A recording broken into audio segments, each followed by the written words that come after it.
Assalamualaikum warahmatullahi wabarakatuh.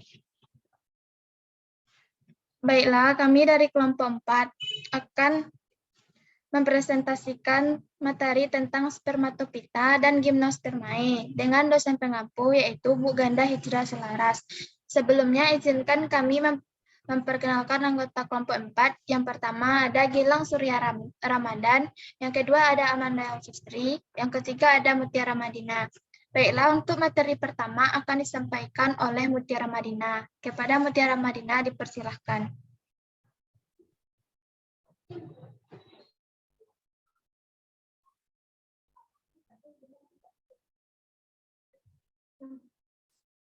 Baiklah, saya akan membacakan materi pertama, yaitu spermatopita. Ciri umum spermatopita. Bentuk tubuhnya kormopita karena dapat dibedakan bagian-bagian tubuhnya, yang mana meliputi akar, batang, dan daun, serta tubuhnya makrofis. Yang kedua, memiliki pembuluh angkut, baik xilem maupun floem, yang terdapat pada akar, batang, ataupun daun. Yang ketiga, memiliki alat perkembangbiakan generatif berupa strobilus atau bunga. Yang keempat, memiliki tumbuhan berbiji, kecuali tumbuhan parasit, bersifat autotrof. Yang kelima, tubuhnya tersusun dari banyak sel atau yang sifatnya multiseluler. Dan terakhir, tumbuhan berbiji memiliki generasi sporofit lebih kompleks dibanding dengan lumut dan paku.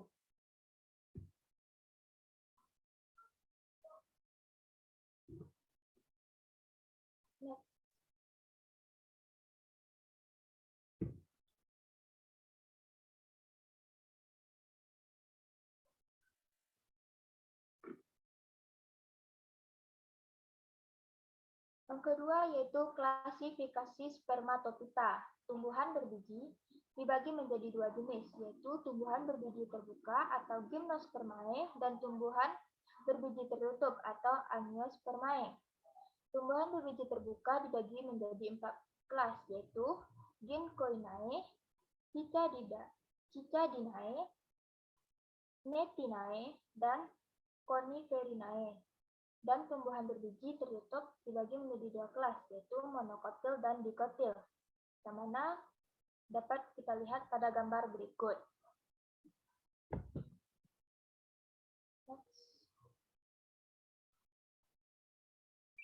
Yang kedua yaitu gimnospermae atau tumbuhan berbiji terbuka.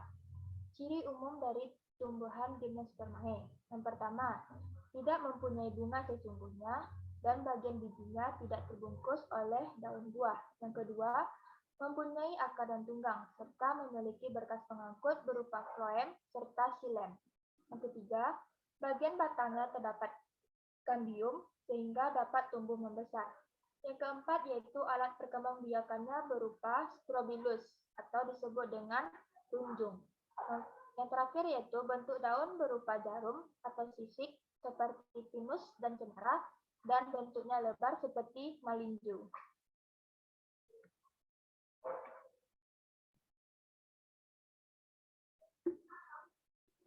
Struktur tubuh gimnospermae. Yang pertama, tumbuhan gimnospermae merupakan tumbuhan berupa pohon besar dan mempunyai batang berkayu dan bagian berkayu dijadikan sebagai berkas pembuluh angkut kolateral. Batang pada tumbuhan berbiji terbuka atau gimnospermae dapat mengalami penebalan atau pertumbuhan sekunder yang disebabkan oleh kambium. Daunnya jarang yang berdaun lebar, jarang yang bersifat majemuk, dan sistem pertulangan daunnya tidak banyak ragamnya. Reproduksi gimnospermae. Reproduksi gimnospermae dimulai dengan fase aseksual, yaitu pembentukan sporofit bersifat diploid yang mengandung 2 set kromosom lengkap. Sporofit gimnospermae terdiri atas 2 jenis, yaitu sporofit betina yang berukuran besar, juga bulat, dan sporofit jantan yang lebih kecil dan menempel pada sporofit betina.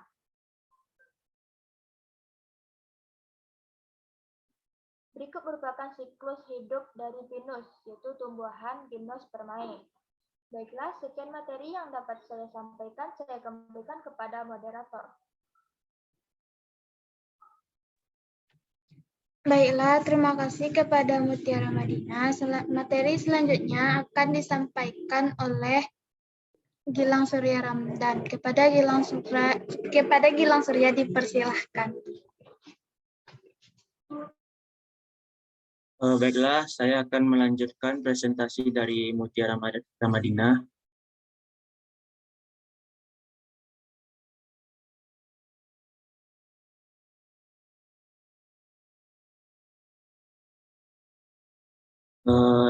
Ini gambaran dari siklus hidup pinus. Yang pertama,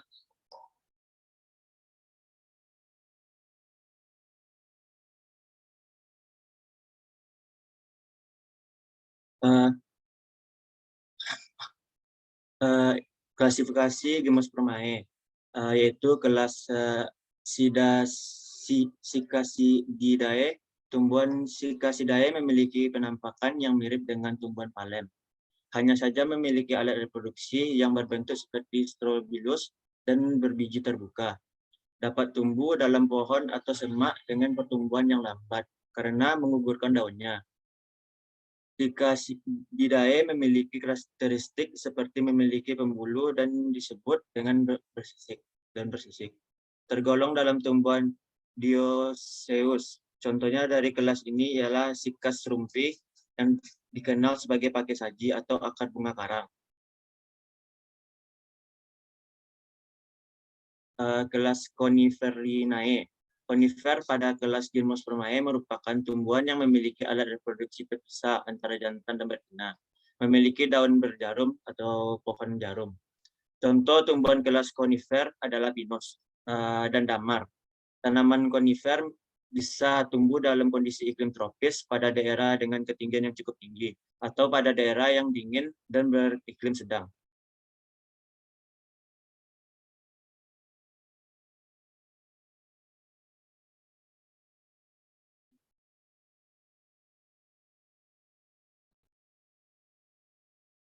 Kelas Ginkgoinae, divisi Ginkgophyta yang masih ada ialah Ginkgo biloba.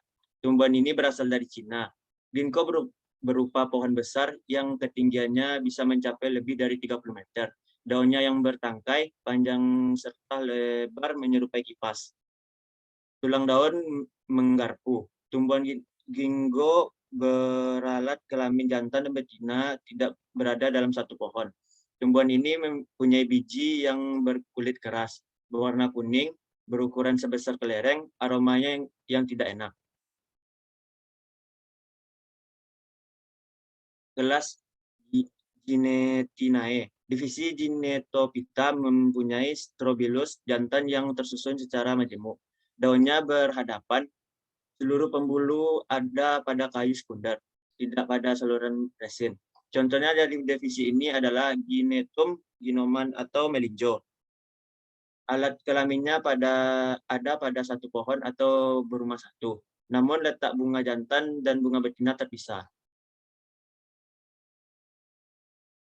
Dan terima kasih. Terima kasih kepada Gilang Surya Ramdan. Sekian presentasi dari kelompok 4. Apabila ada kesalahan, kami mohon maaf. Assalamualaikum warahmatullahi wabarakatuh.